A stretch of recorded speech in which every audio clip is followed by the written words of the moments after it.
اس کا جو final status ہونا چاہیے کشمیر کا وہ کس کے مطابق ہونا چاہیے؟ بی ڈیٹرمائنڈ، یعنی اس طرح بائی دا پیپل جو کہ کشمیری ہے، یعنی کشمیریوں کے مطابق ہی اس کا، کشمیریوں کی امنگ کے مطابق ہی اس کا حل نکلنا چاہیے۔ پاکستان کا یہ اوپینین ہے، یہ سٹانس ہے کہ کشمیری جیسا کہیں گے ویسا ہی ان کا حل نکلنا چاہیے۔ اور پاکستان جو کہتا ہے، پاکستان کا یہ اوپینین تھا، کیوں اس نے حملہ کیا کہ جو مہاراجا تھا پاکستان، جو مہاراجا جو تھا ہری سنگھ، وہ یوز کرنا چاہ رہا تھا، یوز بروٹ فورس، یعنی اپنی فورس کو استعمال کرنا چاہ رہا تھا، کس مقصد کے لیے؟ To suppress the population, to suppress the population, یعنی کہ وہ جو مسلمان تھے وہاں 1941 کی سینسس کے مطابق 77% مسلم کو سرپریس کرنا چاہ رہا تھا، یعنی دبانا چاہ رہا تھا کہ وہ اس کے حق میں بیٹھ جائیں اور جیسا وہ فیصلہ کرے ویسا ہی فیصلہ ہو۔ اور پاکستان یہ کہتا تھا کہ جو انڈیا نے اپنی فوجیں بھیجی ہیں، انڈین جو ٹروپس ہیں، وہ کیا ہے؟ انڈین ٹروپس وار ان کشمیر، کشمیر کے اندر جو انڈین فوج تھی وہ کس کی مخالفت کرتی تھی؟ Violation of stand still agreement, violation of stand still agreement, یعنی انڈین جو فوج ہے ابھی بھی کشمیر میں وہ اسٹینڈ اسٹل ایگریمنٹ کی مخالفت کے اندر ہے۔ اس کے ساتھ ساتھ پاکستان یہ بلیم دیتا ہے کہ 1990 اور 1999 کی رپورٹ کے مطابق کشمیریوں کے اندر 4242 جو وومن تھی، 4242 جو وومن ہیں جن کی ایج 7 سے 70 سال کے قریب ہے، انہیں ریپ کا نشانہ بنایا گیا، انہیں ریپ کا نشانہ بنایا گیا۔ اور اسی رپورٹ کے مطابق 4501 جو کشمیری سویلینز ہیں، کشمیری سویلینز ہیں جو کہ جنگ میں یا حصہ نہیں لیتے، انہیں ڈیتھ، یعنی انہیں مار دیا گیا۔ یعنی کس طرح جو ہیومن رائٹ ہے وہاں پر ان کی خلاف ورزی ہوتی ہے، ہیومن رائٹ کی کس طرح کشمیر کے اندر خلاف ورزی ہوتی ہے۔ اگر ہم دیکھیں کہ یعنی کتنے پرسنٹ ہیومن رائٹ کی خلاف ورزی ہوتی ہے، تو اس میں جو جموں اینڈ کشمیر ہے وہاں ہیومن رائٹ کی خلاف ورزی زیادہ ہے بنسبت جو کہ آزاد کشمیر ہے۔ اس کے ساتھ اب ہم ڈسکس کریں گے کہ انڈیا کا پوائنٹ آف ویو کیا ہے، انڈیا کا پوائنٹ آف ویو۔ اب ہم جانیں گے کہ انڈیا اپنا کیا سٹانس رکھتا ہے کشمیر کو لے کر۔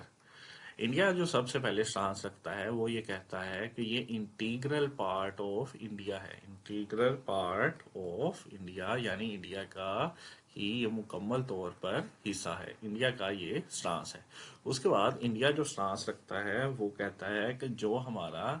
اس کے ساتھ انسٹرومنٹ آف ایکسیشن سائن ہوا، انسٹرومنٹ آف ایکسیشن، جو کہ جموں اینڈ اسٹیٹ جو تھی، جموں اینڈ کشمیر کا، جو کہ 25 اکتوبر 1947 کے مطابق جو کشمیر تھا اب وہ انڈیا ہی کی یونین کے اندر آ گیا جب اس نے مہاراجا ہری سنگھ کے ساتھ یہ معاہدہ طے کر لیا۔ اس کے بعد نمبر 3 پہ جو اس کا سٹانس ہے وہ یہ کہتا ہے کہ یو این کی جو سیکیورٹی کونسل ہے، یو این کی سیکیورٹی کونسل، اس کی جو ریزولیشن 1172 ہے، اس کے مطابق جو ہے جو کشمیر کا ایشو سولو ہوگا، کشمیر کا جو ایشو سولو ہوگا وہ میوچل انڈرسٹینڈنگ سے ہوگا، میوچل انڈرسٹینڈنگ سے ہوگا، یعنی اس کے اندر نہ اقوام متحدہ عمل دخل کرے، نہ کوئی بڑے